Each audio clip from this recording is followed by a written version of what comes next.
Vamos, por colocar el unito. Avanza, por favor. Vale. Sigue, sigue. Ya, entonces el unito. El concepto que quede bien claro para diferenciar lo que es la enfermedad o la injuria renal aguda, ¿cierto? Disminución de la filtración glomerular, ya lo han dicho, lo repetimos. Menor a 60 ml por minuto por 1,73 metros cuadrados. Ya hemos visto que 1,73 metros cuadrados es porque son los estudios en otras razas con una raza americana. Por eso los ejercicios corporales depende de eso, ¿no? Pero dice durante al menos 3 meses. O sea, tiene que haber un lapso de tiempo. Esta no es como la anterior que decía potencialmente reversible. Esta no es reversible. Podemos enriquecer la evolución, pero no vamos a regresar a un estadio normal, ¿ya?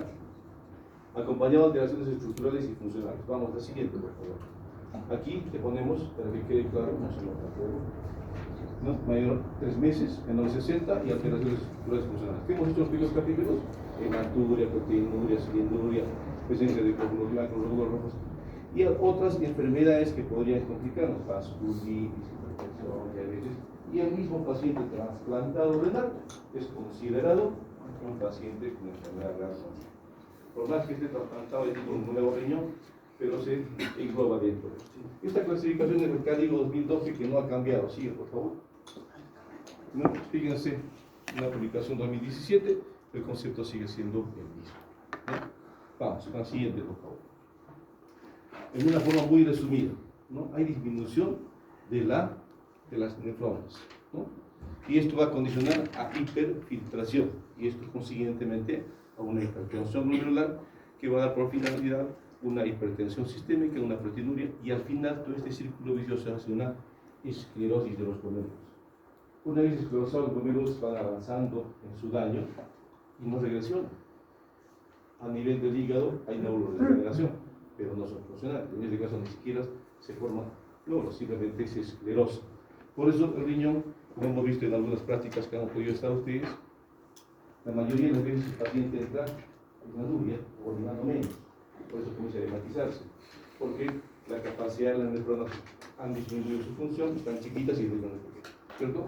Y también les he dicho que hay riñones de tamaño normal o aumentado de tamaño y son, como están las primeras diapositivas, que también pueden parar, ¿ya? Vamos, siguiente. Ya. Miren, esta enfermedad crónica es un problema emergente en todo el mundo, pero no lo tienen muy entendido, ya es un problema de salud pública, porque cada vez hay más pacientes renales. La expectativa de vida ha crecido. Si bien es cierto que tienen población mayoritariamente añosa, por decirlo así, pero también han visto, los que han podido ver, niños, jóvenes, no distinguen a factor raza, sexo, ni nivel cultural. Se asocia a menor estado cultural y menor poder adquisitivo, pero no necesariamente para todo. Vamos, entonces, según este estudio PIRSE, miren, fíjense, en un estudio en España, el 11% de la población ya sufre un grado de enfermedad renal crónica, pero no lo sabemos, porque la mayoría entra por emergencia ya para hacerse diálisis. Y los factores son la diabetes, hipertensión, y al final estos pacientes terminan con un daño endotelial y evento vascular, o sea, mueren por un evento vascular.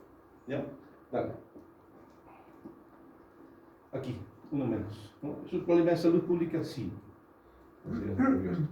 Es un problema de salud pública y por tanto debíamos, pues, o debían las autoridades tenerlas en cuenta. Un ejemplo, hay la especialidad hoy en día de medicina cambiar. Es el médico de primer contacto que va a estar en los consultorios de los centros periféricos de atención y no rota por el problema. O sea, no le dan importancia a lo que es la enfermedad renal crónica, siendo un problema de salud pública. Estadística, un año de estadística. Pero dentro de su estadística también va a estar eso a la cabeza, ¿ya? Entonces, esto va a derivar en niveles socioeconómicos elevados, con mayor mortalidad, morbilidad. El paciente y la familia sufren las consecuencias de esta enfermedad, porque muchas veces ellos hacen diálisis, pero no, dependen de que se trasladen a un centro de diálisis desde la semana, desde la semana se hace hemodiálisis, o si es diálisis peritoneal en su caso. Es un gasto y es un dejar de hacer sus actividades para producir en vez de esta enfermedad. Dale, por favor. Miren, aquí en Lancet, ¿no?, nos dice en 2020 que esto es un problema de salud pública y que debería tomarse atención, ¿no?, por las autoridades de salud, más o menos quiere decir eso, ¿no?, por los gobiernos y cosas. Entonces, esto sí es cierto, pero no se toma en cuenta. Dale, por favor. El costo. Tenemos un estudio de regulación en las Islas Canarias, donde fíjense, nos pone un costo de hemodiálisis, fíjense, es $46.600 anuales, y para diálisis peritoneal 32.000. Casi, digamos, ahora está más o menos en la mitad. De estos, el 51% está destinado a gastos de diálisis, terapia de sustitución renal. Después, miren, la medicación. Se dan cuenta que otros pacientes, los que han estado haciendo historias clínicas, toman como 10 pastillas o más al día, por día. Entonces es un gasto, y encima se hospitalizan a cada rato porque se descontenta. A esto no le suman el costo de transporte que lleva por él, que es un gasto para el paciente. Hay gente que vive en Urcos y si alguien quiere venir a realizar, no quieren venir a realizar. Para ellos es un costo el pasaje. Tal vez para algunos no signifique, pero para otros sí significa, ¿no? Dale, por favor. Es lo que tenemos a la cabeza. La enfermedad renal crónica, ¿no? Se ve esto, la punta del iceberg. La mayoría de pacientes que ustedes han visto que están haciendo diálisis entran por emergencia al hospital, porque ya tienen un estadio 5. Y no fue identificado en la consulta que hicieron hace unos días por una gastritis, que es consecuencia de una inflamación del estómago por una acitis urémica. No fue identificado porque no hicieron su ureacatinina y su cálculo de filtración glomerular, que ustedes ya tienen la fórmula para hacerla, todos deben entenderlo. ¿Ya? Entonces entran en la etapa final y ya no queda mucho por hacer. Cuando esté en estadio 5, ¿qué vamos a hacer? Dializarlo. Ya no vamos a poder prevenir el enlentecer de evolución. A esto viene la evolución natural de la enfermedad renal. Dale, por favor.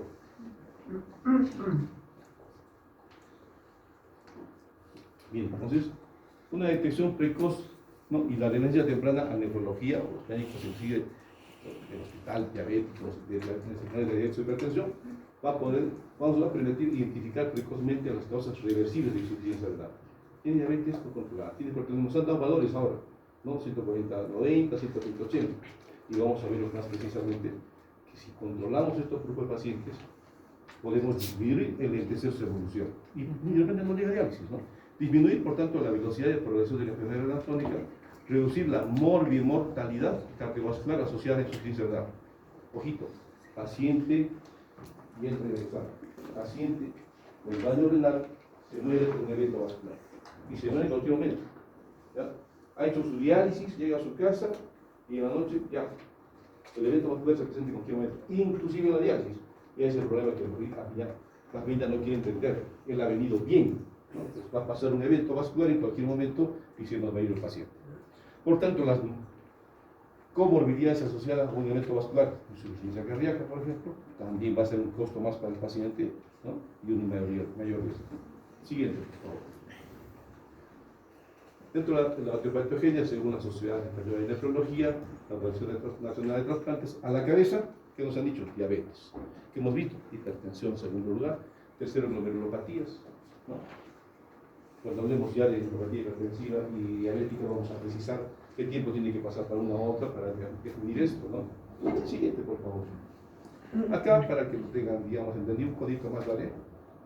Miren, 2009. Nefropatía diabética, 27%. Hipertensión renovascular, 20%. Glomerulopatías primarias, 17%. Nefropatías intersticiales, enfermedades del colágeno, las vasculitis, ¿no? Nefropatías no filiadas, la mayoría. Entra en la diálisis, no sabemos por qué. Entonces no podemos ya hacer una biopsia renal, porque todo está esclerosado. No filiada. Etiología, no filiada, no sabemos por qué. Siguiente. Miren, en el 2018, fíjense cuánto era 27%, ¿no es cierto? Fíjense, 43.8%. O sea, la diabetes se duplicó. Por tanto, se van a duplicar los pacientes con daño renal. Ahí quien quiere ser endocrinólogo tiene bastante trabajo por ahí. Segundo, hipertensión, ¿no?, y las glomerulopatías en tercer lugar. Fíjense, entre otras, las enfermedades poliquísticas, hemos visto en las enfermedades poliquísticas, hemos tenido la oportunidad de ver diferentes etiologías estos últimos días, y enfermedades urológicas, la neuropatía obstructiva, Creo que cada uno de ustedes como resultado ha podido ver una evaluación productiva. Siguiente, por favor. Esta publicación del 2021, una publicación bastante sana. El estilo de vida mucho tiene que ver con la evolución de la vida. Dale, por favor. Fíjense, en Estados Unidos, la primera causa, ¿no? La diabetes. ¿Cómo son un típico americano?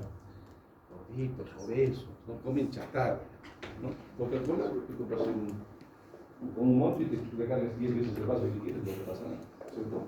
Fíjense, hipertensión, en segundo lugar, ¿no? Y después viene ya las glomerulopatías. Esta historia la llevamos todos igual. Por favor, guardamos silencio. Todos, ese es el común denominador. ¿Qué pasaba en Oriente, en Japón? Fíjense, acá la diabetes, las glomerulopatías, ¿qué se les tipo acá? Comienzan a no descender en frecuencia, sino comienza a haber más número de diabetes. Porque también, ya que aquí, pues, ya sea esta globalización también, entonces viene acá, y después, segundo lugar, hipertensión, y las glomerulopatías, podríamos llegar en segundo lugar acá, ¿no? Vamos, siguiente. Entonces está quedando bien clarito, ¿no? La teoría. ¿Cuáles son las causas más frecuentes? ¿No? Miren, factores de riesgo. Por tanto, ¿cuál es el factor de riesgo? A la cabeza la diabetes, ¿no? Obesidad, sobrepeso, diabetes tiene más alto el tabaquismo y la dislipidemia. Factores que tenemos que tener presentes desde ya. Ustedes comienzan, ustedes ya están haciendo medicina, que están haciendo medicina, inclusive le están consultando. Desde ya exhortamos a la prevención. Ya. Vamos, siguiente, por favor. Fíjense el modelo conceptual original de la enfermedad crónica. Esto inicialmente tenía solo la flecha hacia la derecha. Inexorablemente, pacientes con factores de riesgo evolucionaban al daño renal con las diferentes etapas que nos han puesto y terminabas en diálisis y fallecimiento. Y en ese lapso se complicaba. Ahora las flechas van en el sentido contrario, porque vemos el DTC. Pasar de un grado de 4 a 3B tal vez, sí, se puede, pero no vas a ir más allá tampoco. Pero sí lo entiendes, y la idea es que el paciente puede fallecer por la diabetes, con edad añosa, pero no necesariamente en diabetes. ¿Ya? Vamos. Siguiente, por favor. Entonces, estas son situaciones de riesgo aumentado para la enfermedad crónica. ¿Quiénes? Una edad superior a los 60 años. Hemos dicho que un paciente en su mediana edad ya tiene una disminución de la mitad de la función renal porque las neuronas se han envejecido, ¿no es cierto? Hemos dicho que a los 80 años tiene la mitad de la función renal. Entonces, un paciente de 60 años ya tiene en sí enfermedad renal crónica. Como tienes un paciente que está con una neumonía y nos llama porque tiene una creatina alta, pues es de esperar que tenga un compromiso porque tolera. Lo vamos a marcar aquí. Bien clarito, pues lo siento. De susceptibilidad. ¿Quiénes son susceptibles a hacer daño renal? Edad mayor, ya lo hemos dicho. Historia familiar. Sí, es muy importante preguntar a los pacientes. Hay familias enteras con poliquístico renal que están en diálisis. Entonces ya preguntando a su pretendiente, ¿no? ¿Tiene poliquístico? Historia familiar, no. Reducción de la masa renal. Si un paciente nace con un riñón pequeño, ¿no? Y psicoplásico, y va a tener predisposición a renal. Otro, por favor, silencio. Bajo peso al nacer, no tuvo una madurez de la cantidad glomerular, no tiene la cantidad suficiente de glomérulos. ¿No? Bajo nivel de educación, lo que les decía, ¿no? Y económico, se relaciona esto porque de repente puede alimentarse más de repente, ¿sí? ¿No? Minoría también tienen factores raciales, los indios afroamericanos, ¿no? Tienen mayor tendencia a ser renal. ¿Quiénes van a iniciar? De inicio, hipertenso, diabético, enfermedades autoinmunes, vasculitis, infecciones sistémicas, claro, litiasis. ¿Los pacientes con litiasis? E infecciones urinarias predisponen a enfermedad renal crónica. Obstrucción urinaria, las uropatías obstructivas, infección urinaria, toxicidad por drogas, AINES, toma crónica. Había algún programa anteriormente, era el programa de osteoartrosis. Le dábamos cada mes al paciente su velocidad ya mayor, que sería más o menos el grado de velocidad, cada mes sus 30 pastillas. ¿Y eso cuánto te ahorras? ¿Unos 15 años de repente? O sea, claro, estamos intoxicando, pero así se da. ¿Ya? Malazo corresponde a las vasculitis. ¿Ya? Y la injuria renal aguda como antecedente, que paciente que tuvo insuficiencia renal, queda como una huella para posiblemente mayor predisposición a hacer esta enfermedad mejor. ¿Ya?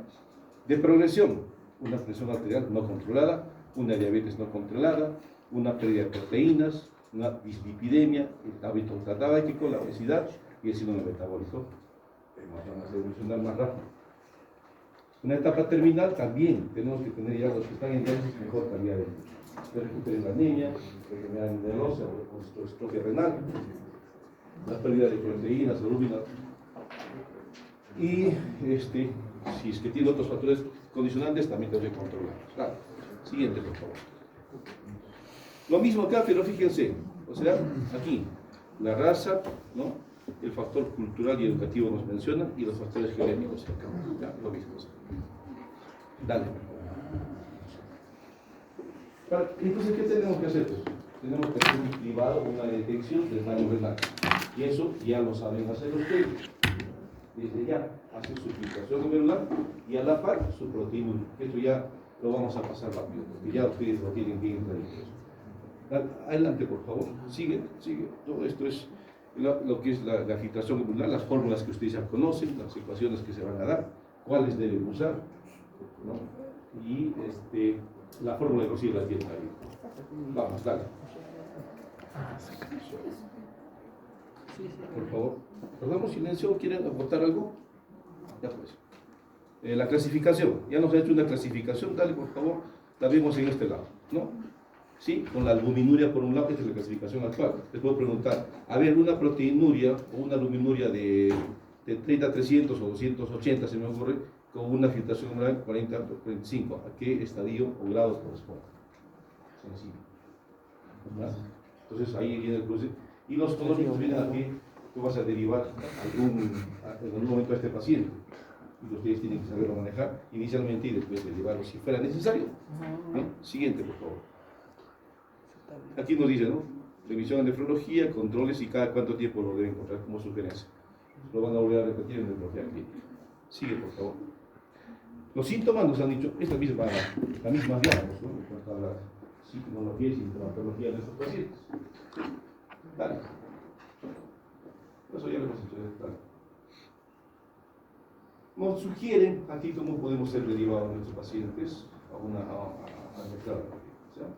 Pero ya tienes el compromiso y ya tu evolución de la creatinina que está elevando, la proteína que está aumentando y pacientes compensados. Vamos, dale por favor. Y nos saluda más, porque esto es que vamos a hacer en cada consulta y eso ya es para los recientes. Dale por favor. Miren, tenemos metas. Nos han mencionado una de ellas. Usemos usar IECAS o ARAS. ¿Y para qué? De una proteinuria. La proteinuria es un factor de riesgo, lo hemos dicho desde la primera clase, factor de riesgo de daño endotelial. Por tanto, hipertenso también tiene daño endotelial y a futuro puede tener daño renal, ¿no? Entonces, nuestra idea es que disminuya esa proteinuria, ¿no? Antihipertensivos tenemos que usar para qué. El objetivo nos han dicho 140-90, mejor 130-85, ¿ya? Más estrictos. Ya han rotado por cardio algunos, preparándose con la situación, y algo así, no es viejito, que tenga 150, no, está bien. No está bien. No está bien. 130-85, y si tiene proteinuria, hacemos la aclaración ahí que ustedes dijeron eso, es 125-75. Nos vamos a quedar con nuestros valores, por favor. ¿Ya? Sí, en la posición de los compañeros tenemos que estudiar porque también van a entrar preguntas de ahí, ¿no? Ustedes habían visto las preguntas, no jalo una sola pregunta, casi todas están ahí, dentro de una hay varias. Entonces, seguimos, no, la anterior. ¿No? Fíjense, la restricción salina, tiene que tener poca sal en la dieta, ¿no? Mayor daño, mayor hipertensión o retención de líquidos, ¿no? La restricción proteica, se ha visto la sobrecarga proteica, sobre todo carnes rojas y proteínas de difícil digestión, que nos va a hacer más daño al final. Entonces tenemos que restringir una dieta baja en proteínas. Otro tema es cuando hablamos de síndrome nefrótico, está totalmente dematizado con una hipoaluminemia y le voy a quitar proteínas. En ese momento no es. La eritropoyetina, la hemoglobina, nuestro objetivo, todo paciente. Otra pregunta. ¿Qué tipo de anemia es? Normocítica, normoclónica, normonorma. Entonces, la hemoglobina deseada para este grupo de pacientes es 11 a 3. No va a ser más allá. Más allá es mayor mortalidad. ¿Ya? Entonces, nuestros pacientes ya, en daño renal ya tienen siempre están anémicos, pero nuestra meta es llegar a esto. No más allá de eso. Fíjense las estatinas, ¿no? Cuando tenemos que usar para que nuestro colesterol, el LDL, esté menor de 100, ¿no? La hemoglobina glicosilada, menor a 6.5, cuando hablamos de propatía genética vamos a ver ese tema, menor a 6.5, vamos a hacer una tabla, que 6 de hemoglobina glicosilada recién es el 126 que teníamos que tener, 116. Pero 6.5 ya estamos altos y 7 peor todavía. Entonces queremos que nuestros pacientes no lleguen a diálisis, el objetivo será eso. Vive en un medio ácido. El paciente renal vive en un medio ácido, entonces vamos a bicarbonato, ¿no? Obviamente el tabaco se restringe para todo, ¿no? Y el ejercicio adecuado. Hacer ejercicio sería lo ideal. Dale, por favor. Las complicaciones resumidas acá. Fíjense cómo progresa según los niveles o la gradación. Grado 1 al grado 5, o grado 4 en este caso. La anemia, como de 4 pasa al 51.5. O sea, los pacientes en estadio 5 tienen anemia, tienen hipertensión, tienen deficiencia de vitamina D, la acidosis, hiperparatitismo secundario, hiperfosfodemia e hipocalcemia. ¿Sí? Fíjense cómo se incrementa progresivamente conforme va evolucionando. Entonces, nuestra tarea es enlentecer la evolución. Las flechitas para allá. Vamos. Las complicaciones que nos han mencionado, yo creo que hoy podemos preguntar porque es un tema. Cada complicación de esto es un tema. ¿Ya? Entonces, solamente vamos a tener que conocerlo mencionar. ¿Sí? Porque cada una de ellas es. Lo primero que les es un libro entero. Dale, por favor. ¿Cuáles son los factores que nos van a hacer, ¿no? Potencialmente reversibles capaces de empeorar el grado de insuficiencia renal? Depresión de volumen. Si tiene daño renal y entra con diarrea, con deshidratación, mayor daño. Es una enfermedad renal crónica, o sea, es una insuficiencia renal aguda, una injuria renal aguda sobre un riñón previamente dañado. ¿Sí? ¿No? Una neuropatía obstructiva. Han visto pacientes que se les ha obstruido, uno de ellos era un paciente joven, ¿no? Con un monoreno que todo tiene un cálculo en el lado funcionante y se lo obstruyó. Y hizo una falla renal aguda. Ya hizo 2 veces, ahora ya está en Lima haciendo su mamografía, ¿no? Datos metabólicos, ¿no? Las infecciones van a descompensar, claro que sí, ¿no? Fíjense contrastes. Y a ese paciente le hicieron contraste. No vieron la termina. Ya tenemos el hora de la escotada final, ¿no? AINES, megapropósitos, sustancias de contraste. Tenemos mucho cuidado al uso, tenemos que terminar previamente, por favor. ¿Ya? Y los fármacos antes mencionados. Dale, por favor. Al final, ¿tiene criterios de diálisis o no? Eso tenemos que saber, no lo vamos a repetir cuando hagamos el renal agudo, cuando hagamos el renal aguda, nefropatía diabética hipertensiva, derrame pericárdico, ¿no? Es una insuficiencia respiratoria secundaria en el pulmón, congestión pulmonar, hipercalemia severa, han mencionado también ahí, ¿no? Síndrome urémico severo, ¿no? Hiperpotasemia y acidosis metabólica que no recibe tratamiento. ¿Indicaciones de diálisis de emergencia? Sí, las tienen ahí. Eso sí, tienen que saberlo, mi amor. Ya, dale, por favor. Al final, hemos llegado a una etapa 5, grado 5, y tenemos que hacerle terapias de sustitución, diálisis. Dentro de la diálisis tenemos la hemodiálisis y la diálisis peritoneal, con sus diferentes modalidades cada una. ¿Ya? Acá se hacen ambas, ya lo han visto, ¿no? ¿Cuál es mejor? Voy a apuntar siempre por diálisis peritoneal, ¿no? Sin embargo, el paciente que no se identifica con su tratamiento, lo mandaremos a hemodiálisis porque ahí se encarga, se estira la camilla y la enfermera le hace la diálisis. Y no se encarga de hacer nada más que venir de deshacer. ¿Sí? Y lo que tenemos es el trasplante de donante vivo, serán pues papá, mamá, hermanos, creo que hasta el primo es aceptado hoy en día. Más allá ya no se acepta. Si un paciente tiene, yo tengo mi donante que es mi primo lejano, entre comillas, están haciendo, ¿no? Ya no se acepta, casi sí, poco se acepta. ¿Ya? Por eso han bajado los trasplantes también.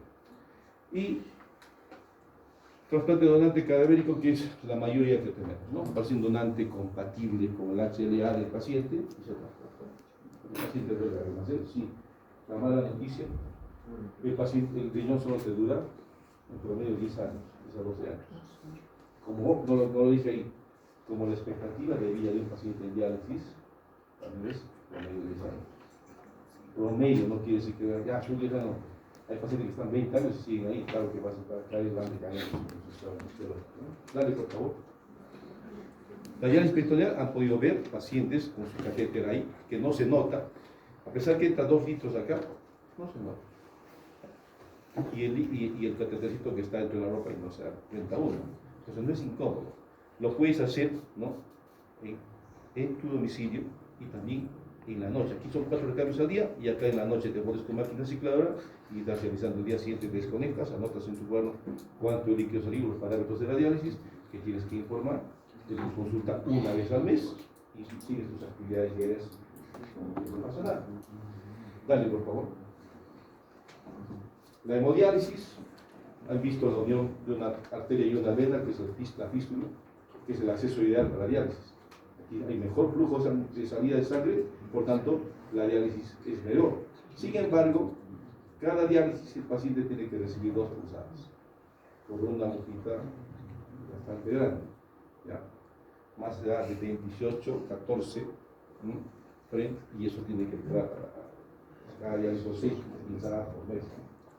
¿Por qué no? Por semana. Pero sigue siendo el acceso ideal. ¿Ya? Usamos catéteres de hemodiálisis, que son estos que se colocan en el cuello para larga permanencia. ¿Ya? Y este paciente, no terminó, o sea, ha habido pandemia COVID, esta es la fotito COVID. ¿Ha dejado de dializar? No. ¿Hemos dejado de atender? No. Si deja de dializar, se nos muere. Así es simple, hiperpotasemia, no, acidosis metabólica. ¿Sí? Dale. Y lo que se quiere al final, trasplante renal.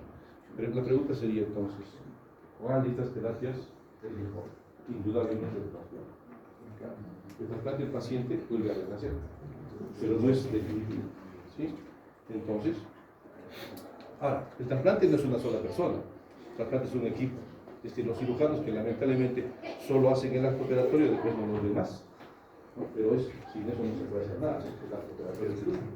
Y el equipo, desde el psicólogo, desde el asistente social, médico, el residente, todos entran acá. ¿No? Cuando estábamos acá en el hospital, por entonces el gerente nos abrió los boletos, no se responde. Y nosotros que estamos ahí. Eso se sigue haciendo y se hace. Todas las terapias de sustitución que tenemos, que se pueden dar en otro lado, las hacemos acá. Dale, por favor. Bien, fíjense dónde está el riñón. No se hace una vitrectomía. Estos son los linfones nativos, ¿no? Y este es el riñón, el injerto del lado. Debía ser la imagen acá, generalmente se llega a la derecha. Tiene 3 riñones. Y si estos todavía orinaran, es mejor. Tiene mejor función renal residual. Entonces, ahora, falló el riñón, ¿es susceptible a otro trasplante? Sí, yo puedo poner por acá. Y cuántas veces sea. Ya, o sea, no es que ya tuvo una vez eso que dale, por favor. Eso es lo que vemos. Han visto la punta del iceberg, ¿no es cierto? La mayoría entra por emergencia porque no hay conocimiento de enfermedad. No puedes diagnosticar, silencio por favor, no puedes diagnosticar lo que no conoces. ¿Ya? Entonces les pasa por las narices y tenemos ahí pacientes que ingresan en hemodiálisis en gran cantidad. Unos cuantos son derivados por cosas externas, sí, más que antes, mejor, es bueno. Muchos de ustedes también han sido en momentos de tu salud, y hay mayor conciencia, y hay mayor diagnóstico. Por tanto, ya están bien los controles. Pero si el médico familiar no pasa por nefrología, diálisis peritoneal y trasplante, así entra. Tienen miedo a la diálisis peritoneal, no quieren identificarse con su tratamiento, aunque es más llevadera. Comes y bebes más que lo que es en hemodiálisis. No comes nada de frutas, etcétera, etcétera. En diálisis es más fisiológico, ¿ya? Y lo que queremos es que esto sea invertido. Dale una más, por favor. Que vaya así, con la nefroprotección, que volteen para entrar en hemodiálisis y la mayoría pasen a trasplante y diálisis. Esa es la meta. Ahora podemos poner las preguntas, por favor.